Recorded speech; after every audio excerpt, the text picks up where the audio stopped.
6th December, a day that echoes across the nation. The Mahaparinirvana of Dr. B.R. Ambedkar, the man who reshaped India's destiny. This year, Bangalore becomes the center of a historic moment. At Palace Grounds, gate number 08, something never seen before. A replica of Mumbai's Chaityabhumi rises, built to honor the legend. Helicopters descend. Flowers shower from the sky, as thousands remember the voice that gave millions their rights. Buddhist monks begin an unbroken Bhima Smarana, the sacred ashes of Buddha and Baba Sahib, placed together, creating a spiritual energy that fills the air. And then, a new milestone. The vision of a golden Ambedkar statue is announced. A call goes out to every follower. Even 1 rupee can build history, adding pride to the moment. Baba Sahib's descendant, Ayushman Sujat Ambedkar, unveils the powerful track. Bhimash Patha. 6th December isn't just remembrance. It's awakening. It's unity. It's a promise to carry Baba Sahib's mission forward. ನನ್ನ ಹೆಸರು ಗೌತಮ್ ವರ್ಮಾ ಅಂತ. ನಂದು Guinness world record ಆಗಿದೆ. ಏನು ವಿಚಾರ ಅಂತಂದ್ರೆ ಇಡೀ ಕರ್ನಾಟಕದಲ್ಲ ಇಡೀ ವಿಶ್ವದಲ್ಲಿ ಪ್ರಥಮ ಬಾರಿಗೆ ಬೆಂಗಳೂರು ಗೇಟ್ ನಂಬರ್ 8 ಪ್ಯಾಲೇಸ್ ಗ್ರೌಂಡ್ನಲ್ಲಿ ಏನು ಗೋಲ್ಡನ್ ಅಂಬೇಡ್ಕರ್ ಫೌಂಡೇಶನ್ ಕರ್ನಾಟಕ ರಾಜ್ಯ ಸಂವಿಧಾನ ಬಳಗದ ವತಿಯಿಂದ ಇವತ್ತು ಒಂದು ದೊಡ್ಡ ಮಟ್ಟದ ಅಂತಾರಾಷ್ಟ್ರೀಯ ಮಟ್ಟದ ಕಾರ್ಯಕ್ರಮ. ಏನು ಉದ್ದೇಶ ಅಂತ ಅಂದ್ರೆ ಬಾಬಾ ಸಾಹೇಬ್ರವರ ಪುಣ್ಯ ದಿನದಿಂದ ಬಾಬಾ ಸಾಹೇಬ್ ದಾದರದಲ್ಲಿ ಏನು ಅವರ ಪುಣ್ಯ ಜನ್ಮ ಭೂಮಿ ಇದೆ, ಇದು ಪುಣ್ಯ ಭೂಮಿ ಇದೆ, ಚೈತ್ರ ಭೂಮಿ ಇದೆ, ಅದನ್ನ ಮಾಡಲ್ಲ ಇಲ್ಲಿ ನಮ್ಮ ಸಂವಿಧಾನ ಬಳಗ ಇಲ್ಲಿ ಮಾಡ್ತಾ ಇದೆ. ಜಯಕಾಂತ ಚಾಲುಕ್ಯ ಅವರ ಅಧ್ಯಕ್ಷತೆಯಲ್ಲಿ ನಾಳೆ ನಮ್ಮ ಸನ್ಮಾನ್ಯ ಎಸ್ ಸಿ ಮಹದೇವಪ್ಪ ಅವರು, ಮತ್ತೆ ಸನ್ಮಾನ್ಯ ಜಿ ಪರಮೇಶ್ವರ್ ಅವರು, ಮತ್ತೆ ಸತೀಶ್ ಜಾರಕಿಹೊಳಿ ಅವರು, ಮತ್ತೆ ನಮ್ಮ ಜಮೀರ್ ಅಹಮದ್ ಅವರು, ಇನ್ನು ಹಲವಾರು MLAಗಳು, ಮಂತ್ರಿಗಳು, ನಮ್ಮ ರಾಜ್ಯದ ಹಲವಾರು ಸಂಘಟನೆ ಎಲ್ಲ ರಾಜ್ಯಾಧ್ಯಕ್ಷರುಗಳು, ಉಪಾಧ್ಯಕ್ಷರುಗಳು ಮತ್ತೆ ಕಾರ್ಯಕರ್ತರುಗಳು ಇಲ್ಲಿ ಸಾವಿರಾರು ಜನಗಳು ಬಂದು ಭಾಗವಹಿಸ್ತಾ ಇದ್ದಾರೆ. ಹಾಗಾಗಿ ಇದು ಈ ಮಾಡಲು 1.5 ತಿಂಗಳಿಂದ ಇದು ನಡೀತಾ ಇದೆ. ಇದು ಕರ್ನಾಟಕದಲ್ಲಿ ಪ್ರಥಮ ಬಾರಿಗೆ ಈ ಮಾಡಲ್ ಅನ್ನ ಇಲ್ಲಿ ನಾವು ಮಾಡ್ತಾ ಇದ್ದೀವಿ. ನಾಳೆ 2 ಗಂಟೆಗೆ ಹೆಲಿಕಾಪ್ಟರ್ಲಿ ಬಾಬಾ ಸಾಹೇಬ್ರಿಗೆ ಪುಷ್ಪಾಂಜಲಿಯನ್ನ ಅರ್ಪಿಸ್ತಾರೆ ಎಲ್ಲ ಮಂತ್ರಿಗಳು. ಮತ್ತೆ ಬೆಳಗ್ಗೆ ಇವತ್ತು ಸಾಯಂಕಾಲ 5 ಗಂಟೆಯಿಂದ 500 ಬುಕ್ಕಿಗಳು ಅಂದ್ರೆ 500 ಬಿಕ್ಕುಗಳು ಅದನ್ನ ಪೂಜೆ ಮಾಡ್ತಾ ಇದ್ದಾರೆ. ಬಾಬಾ ಸಾಹೇಬ್ರಿಗೆ ಬುದ್ಧ ಮತ್ತೆ ಬಾಬಾ ಸಾಹೇಬ್ರಿಗೆ ಪೂಜೆಗಳನ್ನ ಇಟ್ಕೊಂಡಿದ್ದೀವಿ. ಹಾಗಾಗಿ ನೀವೆಲ್ಲ ಬಂದು ನಮ್ಮನ್ನ ಪ್ರೋತ್ಸಾಹ ಮಾಡ್ತಾ ಇರೋದು ತುಂಬಾ ಖುಷಿ, ಹೆಮ್ಮೆ ವಿಚಾರ. ಈ ರಾಜ್ಯದ ಎಲ್ಲ ಜನತೆಗೆ ನಿಮ್ ಕೈ ಮುಗಿದು ಕೇಳ್ಕೊಂತೀನಿ. ಯಾಕೆಂತಂದ್ರೆ ಇದು ಬಾಬಾ ಸಾಹೇಬ್ ಅಂಬೇಡ್ಕರ್ ಅವರ ಮುಂದಿನ ಪೀಳಿಗೆಗೆ, ಎಲ್ಲ ಜನಾಂಗದ ಪೀಳಿಗೆಗೆ ಇದೊಂದು ಮಾರ್ಗದರ್ಶನ ಆಗಬೇಕು ಅಂತ ಅಂದ್ಬಿಟ್ಟು ನಾವು ಈ ಕಾರ್ಯಕ್ರಮವನ್ನು ಅನ್ಕೊಂಡಿದ್ದೀವಿ. ನಮಸ್ಕಾರ. ಜೈ ಭೀಮ್, ಜೈ ಭೀಮ್. ಎಷ್ಟು ಜನ ಬರೋ ಚಾನ್ಸಸ್ ಸರ್? ನಮ್ಮ ಅಂದಾಜು ಒಂದು 10 ರಿಂದ 15 ಸಾವಿರ ಜನ ಸೇರಿಸ್ತಾರೆ. ಇಡೀ ರಾಜ್ಯದಿಂದ ಎಲ್ಲ ಕಡೆ ನಾವು ಕೊಟ್ಟಿದ್ದೀವಿ, ಎಲ್ಲ ಪಾಂಪ್ಲೆಟ್ ಪಬ್ಲಿಸಿಟಿ ಎಲ್ಲ ಮಾಡಿದ್ದೀವಿ. ಸರ್ಕಾರ ಸಿ ಮಹದೇವಪ್ಪ ಅವರು, ಪರಮೇಶ್ವರ್ ಅವರು, ಮತ್ತೆ ನಮ್ಮ ಸತೀಶ್ ಜಾರಕಿಹೊಳಿ ಅವರು, ಪ್ರಿಯಾಂಕ್ ಖರ್ಗೆ ಅವರು ಎಲ್ಲರೂ ಸಹಕಾರ ಮಾಡಿದ್ದಾರೆ. ಎಲ್ಲರೂ ಕಾರ್ಯಕ್ರಮಕ್ಕೆ ಬರ್ತಾರೆ. ಎಲ್ಲ ದಲಿತ ಮುಖಂಡರುಗಳು, ರಾಜ್ಯದ ಎಲ್ಲ ದಲಿತ ಮುಖಂಡರು ಕೂಡ ಬರ್ತಾರೆ. ಸರ್, ಬರುವಂತ ಜನರಿಗೆ ವೆಹಿಕಲ್ ಮಾಡ್ಕೊಡ್ತಾ ಇದ್ದೀವಿ. ಮತ್ತೆ ಇಲ್ಲಿ ಊಟದ ವ್ಯವಸ್ಥೆ ಬೆಳಗ್ಗೆಯಿಂದಾನೆ, ಇವತ್ತು ಸಾಯಂಕಾಲದಿಂದ ಊಟದ ವ್ಯವಸ್ಥೆ ಇದೆ ಸರ್.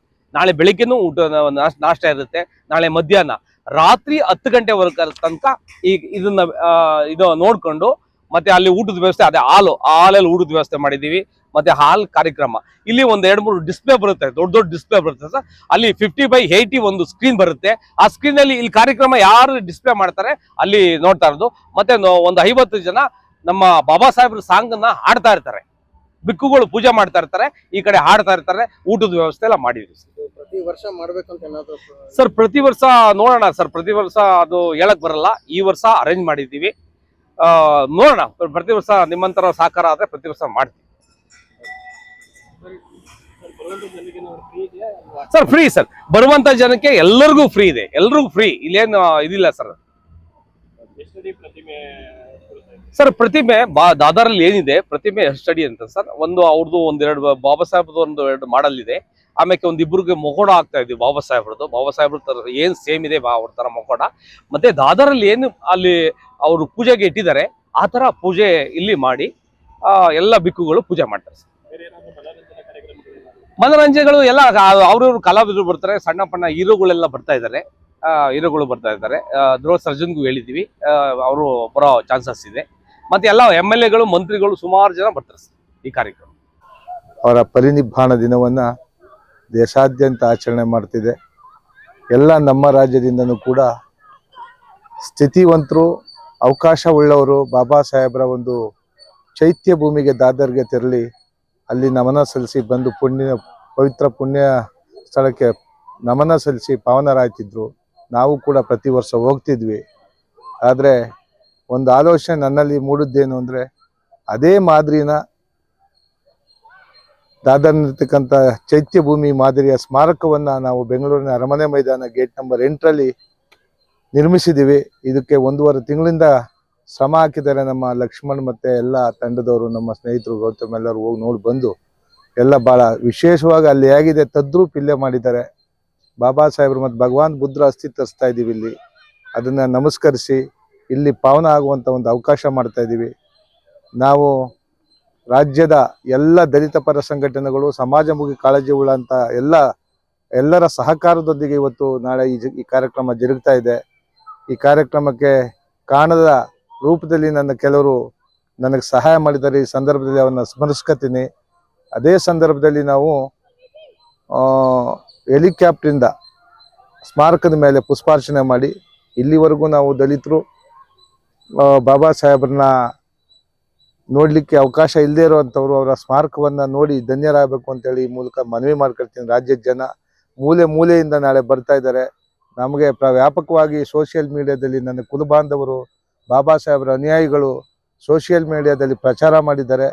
ಬಹುಶಃ ನನ್ನ ಅನಿಸಿಕೆ ಪ್ರಕಾರ ಒಂದು 10,000 ಮೇಲೆ ಜನಸಂಖ್ಯೆ ಸೇರುವಂಥ ಎಲ್ಲ ಸಾಧ್ಯತೆಗಳು ಇದ್ದಾವೆ. ಎಲ್ಲ ಚಾಮರಾಜನಗರ, ಮಂಡ್ಯ, ಮೈಸೂರು, ಹಾಸನ, ಚಿತ್ರದುರ್ಗ, ರಾಮನಗರ, ಬೆಂಗಳೂರು ಸಿಟಿ, ಕೋಲಾರ, ಎಲ್ಲ ಉತ್ತರ ಕರ್ನಾಟಕದ ಕಡೆಯಿಂದ ಪ್ರತಿಯೊಬ್ಬರು ಕರೆ ಮಾಡಿ ಇವತ್ತು ಬೆಳಿಗ್ಗೆ ವಿಜಯ ಕರ್ನಾಟಕದಲ್ಲಿ ಹ್ಯಾಡ್ ನೋಡಿ ಎಲ್ಲ ನಾವು ವಾಲಂಟಿಯರ್ಗೆ ಬರ್ತಾ ಇದ್ದೀವಿ ಅಂತ ಹೇಳಿದ್ದಾರೆ. ಸಂಜೆವಾಣಿ ಪತ್ರಿಕೆಯಲ್ಲೂ ಕೂಡ ಬರ್ತದೆ. ಈಗ ಮಾಧ್ಯಮದ ಮುಖಾಂತರ ತಾವೆಲ್ಲ ಬಿತ್ತರಿಸಿ ಈ ದೇಶದ ಸಂವಿಧಾನದ ಪಿತಾಮಹನ ಒಂದು ಪರಿನಿಬ್ಬಾಣದ ದಿನವಾದ ನಾಳೆ ಆ ಸ್ಮಾರಕವನ್ನು ದರ್ಶನ ಮಾಡಲಿಕ್ಕೆ ಪಾವನ ಆಗುವಂಥ ಅವಕಾಶನ ತಾವುಗಳು ಮಾಧ್ಯಮದ ಮುಖಾಂತರ ಮಾಡಿ ಅಂತ ಈ ಸಂದರ್ಭದಲ್ಲಿ ನಿಮಗೆ ವಿನಂತಿ ಮಾಡ್ಕೊಳ್ತೇವೆ ಸರ್. ನೀವು ಈ ಅಧ್ಯಕ್ಷತೆ ವಹಿಸ್ಕೊಂಡಿದ್ದಕ್ಕೆ ಯಾವ ರೀತಿ ಪ್ರೇರಣೆ ಆಯ್ತು ಈ ಥರ ಮಾಡ್ಬೇಕಂತ ನಿಮ್ಗೆ? ಯಾವ ರೀತಿ? ನಾವು ಚಿಕ್ಕದ್ರಿಂದಲೂ ಬಾಬಾ ಸಾಹೇಬರ ಅವರದೇ ಪ್ರೇರಣೆ. ಆಮೇಲೆ ಯಾರು ಏನೇ ಮಾಡ್ಬೇಕಾದ್ರೂ ಈ ರಾಜ್ಯದಲ್ಲಿ, ಈ ದೇಶದಲ್ಲಿ ಆ ಬಾಬಾ ಸಾಹೇಬ್ರ ಪ್ರೇರಣೆ ಇಲ್ಲದೇನೆ, ಅವರ ಆಶೀರ್ವಾದ ಇಲ್ಲ, ಏನು ಸಾಧ್ಯನೇ ಇಲ್ಲ. ನಾವೆಲ್ಲ ಮಿಡ್ಲ್ ಕ್ಲಾಸ್ ಫ್ಯಾಮಿಲಿಯವರು. ನಾವುಗಳೆಲ್ಲ ಅರಮನೆ ಮೈದಾನದಲ್ಲಿ ಇಂಥದ್ದು ಮಾಡಬೇಕು ಅಂತಂದ್ರೆ ಬಾಬಾ ಸಾಹೇಬ್ರ ಆಶೀರ್ವಾದ ಇದ್ರೆ ಮಾತ್ರ ಸಾಧ್ಯನೇ, ಹೊರತು ಅದಾಗಲ್ಲ. ನಾನು ಯಾರು ಏನು ಹೇಳ್ಬೋದು, ಪ್ರಾಮಾಣಿಕವಾಗಿದ್ದಾಗ ಭಗವಾನ್ ಬುದ್ಧರು ಮತ್ತು ಬಾಬಾ ಸಾಹೇಬ್ರ ಆಶೀರ್ವಾದ ಇರುತ್ತೆ ಅಂತ ನನ್ನ ಅನುಭವ. ಇಲ್ಲಿ ಬಂದಾಗ ನಾವು ಯಾವ ಪರಿಸ್ಥಿತಿಲಿ ಇದ್ವಿ, ಈಗೇನೋ ಎಲ್ಲ ಸಹಕಾರ ಸಿಕ್ಕಿದೆ ಅನ್ನೋದು ನನಗೆ ಸ್ವಂತ ಅನುಭವದಲ್ಲಿದೆ. ಬಾಬಾ ಸಾಹೇಬ್ರ ಅನುಯಾಯಿಗಳ ಪ್ರೇರಣೆ ನನಗೆ ಸ್ಫೂರ್ತಿಯಾಗಿದೆ ಸರ್. ಕಾರ್ಯಕ್ರಮಕ್ಕೆ ನಮ್ಮ ಕರ್ನಾಟಕ ಸರ್ಕಾರದ ಗೌರವಾನ್ವಿತ ಗೃಹ ಸಚಿವರಾದಂಥ ಡಾಕ್ಟರ್ ಜಿ ಪರಮೇಶ್ವರ್ ಸಾಹೇಬರು ಬರ್ತಾರೆ. ಸಮಾಜ ಕಲ್ಯಾಣ ಇಲಾಖೆಯ ಸಚಿವರಾದಂಥ ಗೌರವಾನ್ವಿತ ಶ್ರೀ ಎಚ್ ಸಿ ಮಾದೇವಪ್ಪ ಸಾಹೇಬರು ಬರ್ತಾರೆ. ಹಾಗೆ ನಮ್ಮ ಗ್ರಾಮೀಣಾಭಿವೃದ್ಧಿ ಸಚಿವರಾದಂಥ ಶ್ರೀಯುತ ಪ್ರಿಯಾಂಕ ಖರ್ಗೆ ಸಾಹೇಬರು ಬರ್ತಾರೆ. PWD ಮಿನಿಸ್ಟರ್ ಆದಂಥ ಸನ್ಮಾನ್ಯ ಶ್ರೀ ಜಾರಕಿಹೊಳಿ ಸಾಹೇಬರು ಬರ್ತಾರೆ. ನಮ್ಮ ಜಮೀರಣ್ಣ ಇದರ ಸಚಿವರಾದಂಥ ಜಮೀರಣ್ಣ ಬರ್ತಾರೆ. ನಮ್ಮ ಸಚಿವರುಗಳು SC ST ಸಚಿವರುಗಳಲ್ಲದೆ ನಾವು ಎಲ್ಲ ಸಚಿವರುಗಳನ್ನು, ಎಲ್ಲ ಸಮುದಾಯದ, ನಮ್ಮ ಸಮುದಾಯಕ್ಕೆ ನಮಗೆ ಹತ್ತಿರವಾಗಿರ್ತಕ್ಕಂಥ ನಮ್ಮ ಜಿಲ್ಲೆಯ ಬಾಲಣ್ಣ ಇರ್ಬೋದು, ಯೋಗೇಶ್ವರ್ ಇರ್ಬೋದು, ಮತ್ತು ನಮ್ಮ DK ಸುರೇಶ್ ಅವರು, ಇಕ್ಬಾಲ್ ಹುಸೇನ್ ಅವರನ್ನು ನಾವು ಕರೆ ಮಾಡಿದ್ದೀವಿ. ಚೆಲುವಣ್ಣವ್ರು ಬರ್ತಾರೆ ಸಚಿವರು. ಹಾಗಾಗಿ AR ಕೃಷ್ಣಮೂರ್ತಿ ಅವರು, ನಮ್ಮ ದರ್ಶನ್ ಧ್ರುವನಾರಾಯಣ ಅವರು, ನರೇಂದ್ರ ಸ್ವಾಮಿ ಅವರು, ಪ್ರಸಾದ್ ಅಬ್ಬಯ್ಯನವರು, ಮಹೇಂದ್ರ ತಮ್ಮಣ್ಣವರು, ಕುಡ್ಚಿ ಕ್ಷೇತ್ರದ ಬಸಂತಪ್ಪನವರು, ಹಾಗೆ ನಮ್ಮ ಎಲ್ಲ SC ST ಸಚಿವರುಗಳು, ಶಾಸಕರುಗಳು ಎಲ್ಲರನ್ನೂ ವೈಯಕ್ತಿಕವಾಗಿ ನಾವು ಭೇಟಿ ಕೊಟ್ಟು ಆಹ್ವಾನ ಪತ್ರಿಕೆ ಕೊಟ್ಟಿದ್ದೀವಿ. ಎಲ್ಲರೂ ಕೂಡ ಮುಂಚಿತವಾಗೇನೆ ನಾವು ಬರ್ತೀವಿ ನೀವು ಬನ್ನಿ ಅಂತೇಳಿ ಸೋಷಿಯಲ್ ಮೀಡಿಯಾದಲ್ಲಿ ಎಲ್ಲ ಪ್ರಚಾರ ಮಾಡಿದ್ದಾರೆ. ಹಾಗಾಗಿ ಎಂದೆಂದೂ ಕಾಣದಂಥ ವಿಶೇಷವಾಗಿ ಗಣ್ಯಾತಿ ಗಣ್ಯರು ಮತ್ತು ಅಧಿಕಾರಿಗಳು, ನಮ್ಮ ಸಮುದಾಯದ ಎಲ್ಲ ಅಧಿಕಾರಿಗಳು ಕೂಡ ನಿವೃತ್ತಿಯಾಗಿರೋರು ಇರ್ಬೋದು, ಹಾಲಿ ಅಧಿಕಾರದಲ್ಲಿ ಇರತಕ್ಕಂಥವ್ರು ಇರ್ಬೋದು, ಎಲ್ಲ ಸಂಘದ ನಮ್ಮ ವೆಂಕಟರಾಮಣ್ಣ ಇರ್ಬೋದು, ಮಾವಳ್ಳಿ ಶಂಕರ್ ಅವರು ಇರ್ಬೋದು, ಮೋಹನ್ ರಾಜ್ ಇರ್ಬೋದು, ನಮ್ಮ ಲಯನ್ ಬಾಲಕೃಷ್ಣ ಅವರು, ಎಣ್ಣೂರು ಶ್ರೀನಿವಾಸು, ದಲಿತ ಪರ ಸಂಘಟನೆಯ ರಾಜ್ಯ ಮಟ್ಟದ ಎಲ್ಲ ಮಹಿಳಾ ಮತ್ತು ರಾಜ್ಯಾಧ್ಯಕ್ಷಗಳನ್ನ ಕರೆ ಕೊಟ್ಟಿದ್ದೀವಿ. ಅವರು ಕೂಡ ಈ ಕಾರ್ಯಕ್ರಮಕ್ಕೆ ಭಾಗಿಯಾಗಿದ್ದಾರೆ. ವೆಂಕಟರಾಮಣ್ಣವರು ಬಹಳ ಸ್ಫೂರ್ತಿಯಾಗಿ ನಮಗೆಲ್ಲ ಹಿನ್ನೆಲೆಯಾಗಿ ಸಪೋರ್ಟ್ ಕೊಟ್ಟು ಯಾವ ರೀತಿ ಮಾರ್ಗದರ್ಶನ ಮಾಡಬೇಕು ಅಂತಲೂ ಕೂಡ ಹೇಳಿದ್ದಾರೆ. ಈ ಸಂದರ್ಭದಲ್ಲಿ ನನಗೆ ಹಿನ್ನೆಲೆಯಾಗಿ ಮಾರ್ಗದರ್ಶನ ಮತ್ತು ಸಹಕಾರ ಕೊಟ್ಟವ್ರನ್ನೆಲ್ಲರೂ ನೆನೀತಾ ಬಾಬಾ ಸಾಹೇಬರ ಕೃಪೆ ನಾಳೆ ಇಡೀ ರಾಜ್ಯದ ಜನಕ್ಕೆ ಆಗಲಿ ಅಂತ ಈ ಸಂದರ್ಭದಲ್ಲಿ ಜಾತ್ಯತೀತವಾಗಿ ಪಕ್ಷಾತೀತವಾಗಿ ಸಹಕಾರ ಕೊಟ್ಟಂತ ನನ್ನೆಲ್ಲರಿಗೂ ನಾನು ಬಾಬಾ ಸಾಹೇಬರ ಪರವಾಗಿ ವಂದನೆಯನ್ನು ಸಲ್ಲಿಸ್ತೀನಿ ಸರ್.